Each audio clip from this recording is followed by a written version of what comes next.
Meghan's illusion. That royal members just enjoy themselves without doing anything. Action Meghan's illusion that royal members only enjoy themselves without doing anything. Hello, friends! Welcome to breaking royal news about the notorious hypocritical couple, Harry and Meghan Markle, on our Kate Middleton and the Queen News version 2 channel. Oh, the blissful ignorance of Meghan Markle when it comes to the British royal family. She must have thought she deserved so much more, bless her heart. But let's be real here. Catherine and William are the closest in line of succession and age to Meghan and Harry, and yet she seemed to be clueless about their early years of marriage and parenthood. I distinctly remember reading articles in People magazine and finding easy-to-find information about Catherine and William's life. It vacillated between being unglamorous and ordinary so much of the time, much to my surprise. Oh, the scandalous revelation that their life wasn't all glitz and glamour. I mean, can you believe it? Catherine was alone in Wales with baby George while William was off in the military. No big royal life, hardly doing royal duties, no huge staff of help, and living in some nice cottage in the middle of nowhere. And she wasn't running around in haute couture, oh no. She wore Massimo Dutti, if you can believe it. Such a high-end life with access to privilege, but day-to-day. Nothing glamorous, I tell you. It's like Meghan could have easily known all this, living in Toronto and frequently visiting London. But perhaps she had her eyes set on a different narrative, one of grandeur and luxury, ignoring the reality of what being part of the royal family truly entails. The ever-fascinating comparison between Meghan and Catherine. It seems Meghan may have viewed Catherine as her rival, convinced that her Hollywood roots somehow entitled her to be the future queen. Oh, the delusions of grandeur. I recall the time when Catherine and William took adorable little George to Australia and the world swooned over the pictures. Catherine, always put together in regular nice clothes but looking every bit the duchess she is. But hold on a moment. Charles had to gift her a stylist to do her hair and makeup during the trip. How scandalous. Why couldn't she just have a team of stylists like Hollywood celebrities? Oh, the shock. And let's not forget about the financial aspect of royal life, something I delved into at that time. It was quite enlightening to learn about the limited freedom William and Catherine had when it came to money. But Charles not having the money to fund Meghan's extravagant spending on clothes. Well, it seems like that has only grown with time, leaving behind some obvious context.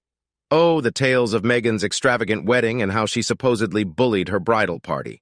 It's like a soap opera, full of drama and intrigue.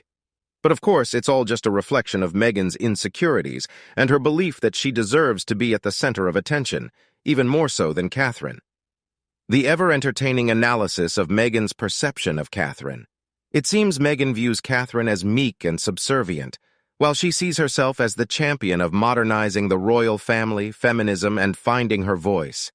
How utterly enlightening, but oh dear Meghan, you seem to misunderstand Catherine's role as a working royal. She may not be breaking her back with manual labor, but being a full-time working royal with 3 young kids is no walk in the park. Shaking hands with the masses, doing active PR duty, and representing William and the crown in the public eye is no easy feat. People like Princess Anne, Catherine, and the late Queen are considered hard workers for a reason. They take their roles seriously and genuinely put in the effort to serve the people. It's not about self-promotion or seeking constant attention. But alas, Meghan seems to be on a quest to differentiate herself from Catherine, as if being a working royal is some sort of competition. Meanwhile, King Charles III, William, and Catherine show grace and humility, always making sure to let others shine in their presence. When they present an award or visit somewhere, they ensure that others are praised and photographed as well. It's called being considerate and respectful, something Meghan could learn from. And let's not forget the gradual transition that could have gone unnoticed if it hadn't been for Harry's jealousy and Meghan's insanity, as you put it. Catherine stepping up into her role as Princess of Wales and Charles and Camilla preparing for their roles as monarchs. All could have happened smoothly without the drama. But alas, Meghan and Harry had to go and disrupt the royal harmony, bringing their own brand of chaos and self-promotion to the forefront. It's like watching a soap opera with twists and turns that nobody asked for. Oh, Catherine, the epitome of grace and authenticity, unlike Meghan, who seemed to change her entire identity after marrying into the royal family. Catherine, on the other hand, stayed true to herself, even after becoming a duchess. How refreshing. I love how Catherine continued to wear her pre-marriage clothes and embraced high-street brands. She didn't feel the need to constantly flaunt high-end fashion at every turn. And can you believe it? We actually see her in jeans, doing grocery shopping and living the lifestyle of a military wife. How down-to-earth and relatable. But oh, Meghan, what a stark contrast. Did we ever see her wearing any of her pre-marriage clothes again? It's like she suddenly needed to show off her newfound wealth and status at every opportunity. And let's not forget Charles saying he didn't have money for her. It's as if Meghan thought she was entitled to a lavish lifestyle, even if it meant spending excessively. People really should watch some of William and Catherine's documentaries to see how they were before this wave of misinformation spread on TikTok. It's a great way to understand their genuine nature and commitment to their roles as working royals. The naivety of Meghan and Harry is truly astounding. It's like they had no sense of propriety, finance, or even a basic understanding of how the royal family operates. Total idiots indeed. Meghan's misconception about royalty being just a next-level celebrity is rather laughable. Oh dear Meghan, you thought being a royal meant just showing up to fancy events and flaunting fancy titles. How misguided. But alas, Meghan failed to grasp the careful tightrope that the royals walk. They need to be seen as royal, looking the part and upholding traditions, while also being civil servants who are financially responsible. It's not just about the glitz and glamour, it's about representing the nation and its people. I wonder if they both thought the rules would magically change for them. Perhaps they believed that their star power and Hollywood charm would grant them special privileges. But in the royal family, tradition and responsibility reign supreme. Oh, the comedy of errors that unfolded as Meghan and Harry ventured into their royal escapade. It's like watching a never-ending series of missteps and misunderstandings. The stark contrast between Catherine and Meghan, it's like night and day. Catherine and her sister were groomed to be socialite wives of wealthy men and sent to schools to mingle with the upper social set and learn the skills for success in the titled world. Their goal wasn't to seek celebrity status or mingle with flashy new money. They embraced the discreet world of old money. Catherine has always been in that old money world, understanding the nuances and expectations that come with it. And let's not forget about William, who took his time before marrying Catherine. He didn't want to repeat the mistakes of the past and have another nasty royal divorce on his hands. So he made sure Catherine had a clear understanding of royal life before they tied the knot, ensuring a supportive life partner who is perfect for her role. But oh, Harry and Meghan, what a whirlwind they were. Rushing down the aisle without taking the time to ensure Meghan truly understood what she was getting into.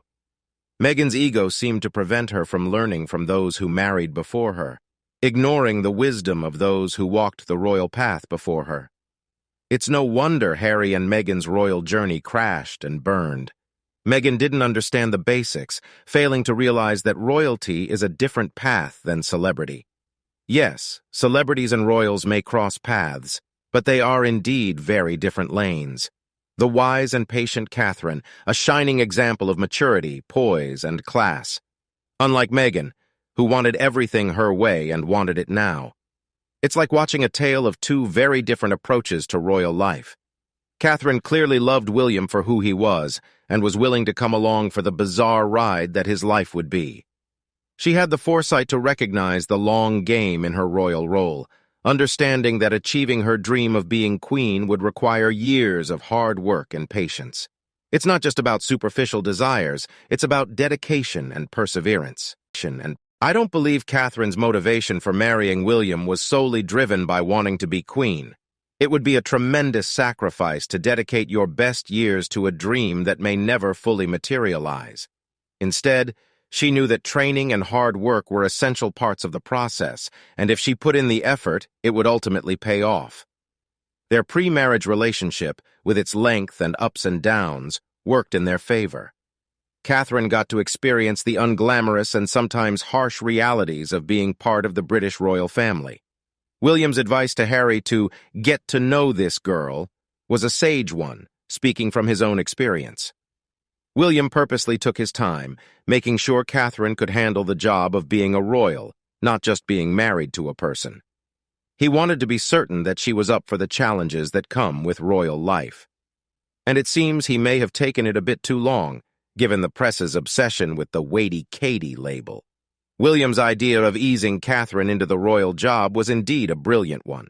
It's like he knew the secret recipe for success in the royal family. Catherine started doing events with the royals early on, and she was diligent in learning the ropes, understanding what was expected and how to behave. It's like she was born to be a working royal.